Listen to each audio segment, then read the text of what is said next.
जय Balaji package tours and यात्रा लेकर आए हैं नेपाल की शानदार ट्रिप, जिसमें होगा पशुपतिनाथ मंदिर का दर्शन, काठमांडू और नेपाल की फेमस हिल स्टेशन पोखरा भी घुमाया जाएगा और साथ ही साथ लुम्बिनी जो गौतम बुद्ध जी का जन्म स्थान है।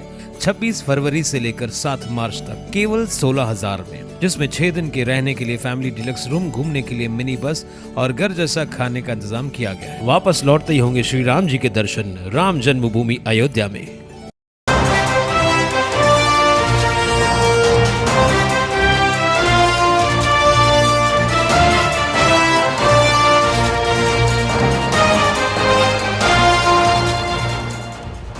उल्लास जाबाज 24/7 टीवी न्यूज, शहर का आईना। नमस्कार, मैं प्रेम जामनानी, आप देख रहे हैं उल्लास जाबाज न्यूज। शहर की ताजा तरीन खबरों से बने रहने के लिए उल्लास जाबाज यूट्यूब चैनल को सब्सक्राइब कर बेल आइकन को क्लिक कीजिए। उल्लासनगर शहर के अवैध निर्माण को लेकर मुख्यमंत्री उप मुख्यमंत्री द्वारा उस शासन आदेश पर मुहर लग चुकी है, जिसके द्वारा अब शहर के सभी अवैध निर्माणों को केवल 10% का अधिभार शुल्क लेकर नियमित कर दिया जाएगा। ऐसा विधायक कुमार लानी ने कहा। उन्होंने कहा कि 2009 से वह समय व भाजपा के अन्य पदाधिकारी जैसे जमनू पुरस्वानी, राजेश वद्रिया, प्रदीप रामचंद्रानी, लाल पंजाबी, दीपक शतलानी आदि लोग प्रयासरत थे। बुधवार को शासन द्वारा यह स्पष्ट कर दिया गया कि अब कोई भी निर्माण अवैध नहीं कहा जाएगा और इससे शहर के लाखों लोगों को फायदा पहुंचेगा। हम उल्लासनगर के धोखादायक बिल्डिंगों के लिए 2009 से कोशिश कर रहे थे कि उल्लासनगर में जितनी भी धोखादायक बिल्डिंग्स है वो रेगुलाइजेशन हो और उसका फाइन वगैरह कम लगे, जल्द से जल्द उनको परमिशन मिले। ये हमने काफ़ी सारे करेस्पॉन्डिंग करके 2009 से, जब भी मैं पहले आमदार था, वो वहाँ से लेके मैंने ये कोशिश की, इतना करेस्पॉन्डिंग का बुक बन गया। जो भी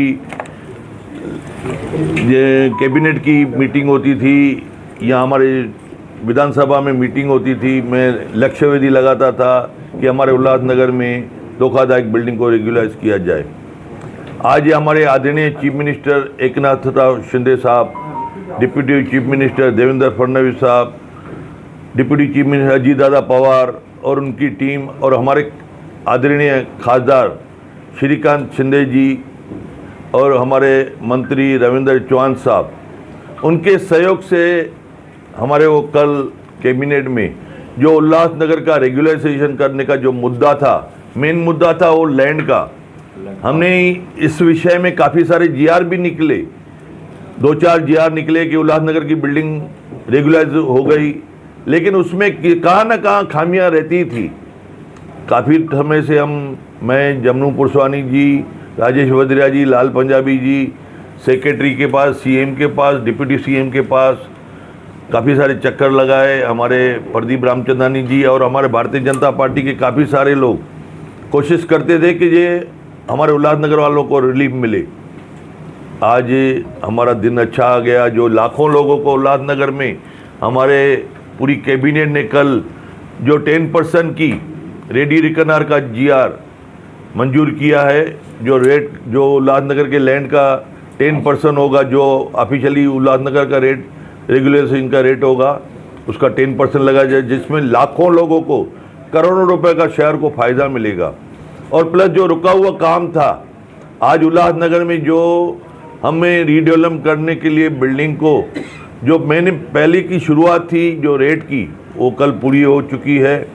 अभी इसके बाद में जिसको भी आगे चल के आज ये बिल्डिंग को रेगुलाइज कराना है, तो हमारी जो पूरी प्रयास थी कि 1 विंडो में ये रेगुलाइजेशन होना चाहिए और इसका पावर भी जो कलेक्टर से जोड़ के हमारे उल्लासनगर के कमिश्नर को पावर मिला है।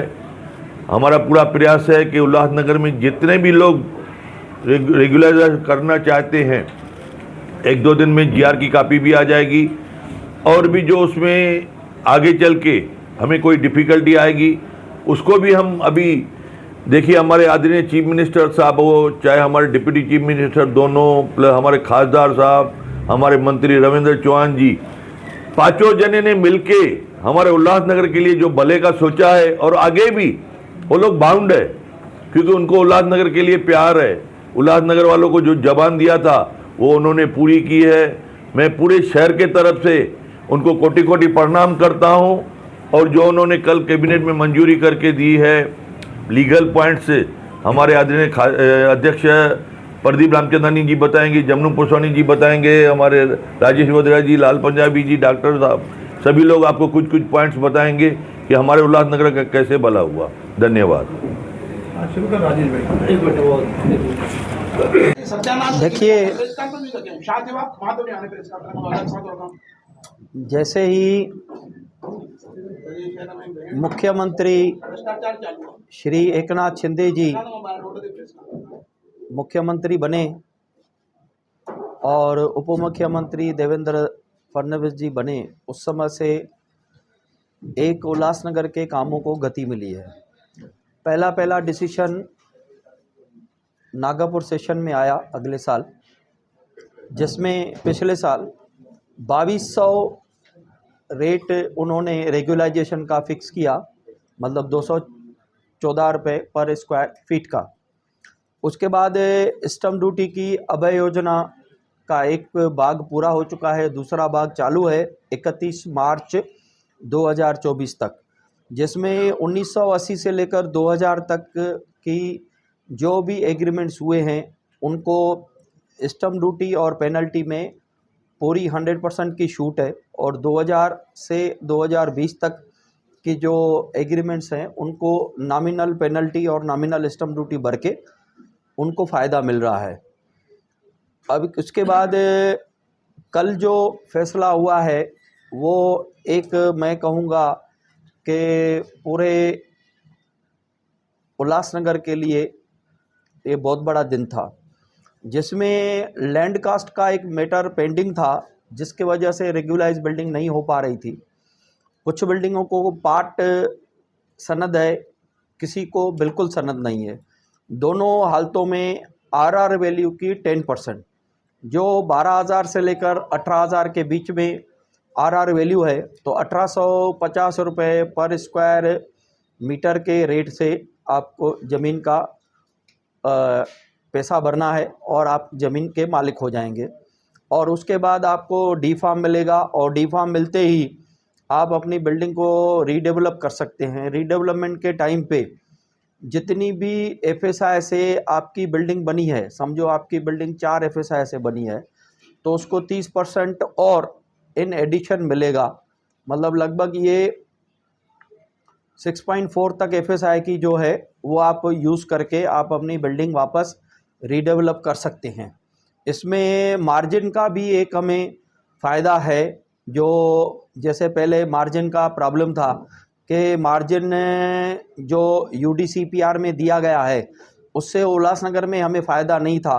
तो जो मार्जिन के लिए रिलैक्सेशन दिया है, जिसके वजह से हम लोगों पूरी एफएसआई जो है वो यूज़ कर पाएंगे। इस तरीके से जो बिल्डिंगें डेंजरस हैं, जो गिर गई हैं या उल्लासनगर महानगर पालिका के द्वारा गिरा दी गई हैं, ये सभी बिल्डिंगें वापस रीडेवलप हो सकती है। साथ में क्लस्टर का जो 10,000 मीटर की एरिया फिक्स की गई है थाना, कल्याण, डोंबिवली में, वो सिर्फ उल्लासनगर के लिए 4,000 मीटर का क्लस्टर किया गया है कि जो बिल्डिंग अकेली नहीं बन सकती है तो उसको क्लस्टर में डाल के 4,000 स्क्वायर मीटर का प्लॉट साथ में करके एक उस तरह से हम लोग वो बिल्डिंग को फिर से बना सकते हैं।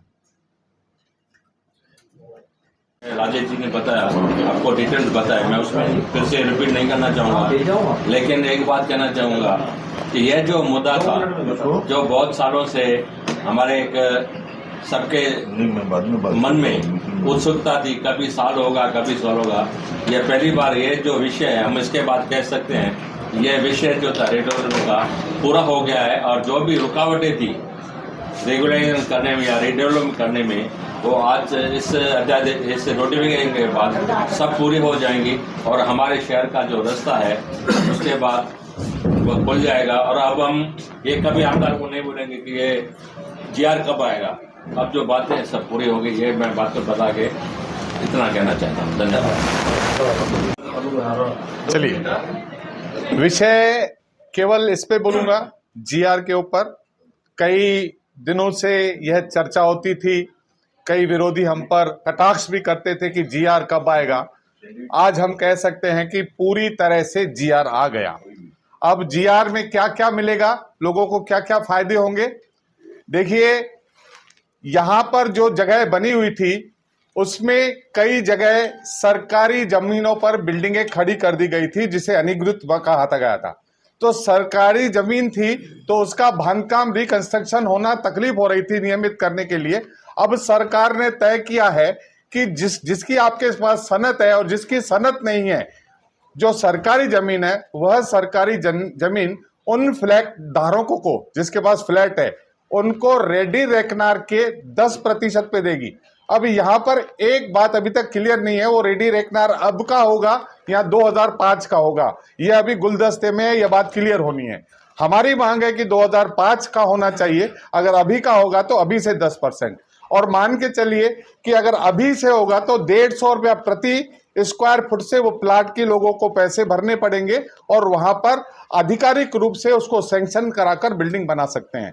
एक फायदा ये हो गया। दूसरा फायदा यह हुआ है कि जो कि यूडीसीपीआर जो हमारी थी वो पूरे महाराष्ट्र के लिए एक समान की गई थी, लेकिन उल्लासनगर एक विशेष परिस्थितियों में उसके लिए अलग यूडीसीपीआर बनाया गया है, जिसमें मार्जिन को कम किया गया है और साथ ही क्लस्टर जो बाकी जगह पे 10,000 है, यहां पर 4,000 के रूप में भी क्लस्टर के रूप में सब मिलकर अगर 4,000 स्क्वायर फुट है तो बना सकते हैं, और 4,000 स्क्वायर मीटर है तो वो क्लस्टर बना सकते हैं बाकी जमीन। इसके अलावा आमदार बालाजी किनीकर ने एक नई मांग रखी है कि 6 मीटर और 9 मीटर के रस्तों को भी हाई राइज मिलनी चाहिए। मतलब जो 6 मीटर के रास्ते हैं या 9 मीटर के रास्ते हैं, यह भी कुमार एलानी जी ने और आमदार बालाजी किनीकर सभी ने रखी है कि ये शहर बहुत सिकुड़ा हुआ है, उनको भी हाई राइज की फैसिलिटी मिलनी चाहिए। उसके ऊपर निर्णय जब हमारे पास ये जीआर आएगा उसके बाद पढ़ने को मिलेगा।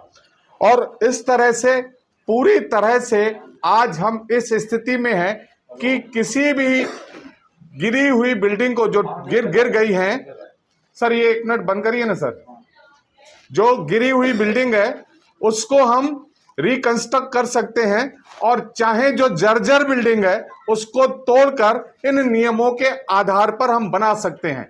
कुल मिलाकर महाराष्ट्र सरकार ने और हमारे आदरणीय मुख्यमंत्री, उप मुख्यमंत्री और हमारे रविंद्र चौहान जी और हमारे भारतीय जनता पार्टी के सभी विधायक जिन्होंने भी इसके लिए काम किया, उन्होंने बड़ी मेहनत की और आज इस मुद्दे को पूरी तरह से सुलझा दिया गया है। और इस बात की हमें खुशी है, पत्रकारों के सामने हम गर्व से कह सकते हैं कि हमारी सरकार ने यहाँ के लोगों की जितनी भी इमारतों संबंधी, घर के संबंधी जो आए दिनों गिर जाती थी बिल्डिंगें, बरसातों में भय होता था, उससे भय मुक्त कर दिया है। इसी के लिए पूरे महाराष्ट्र सरकार का और सभी आमदारों का मैं अपने हृदय से धन्यवाद करता हूं। जय हिंद।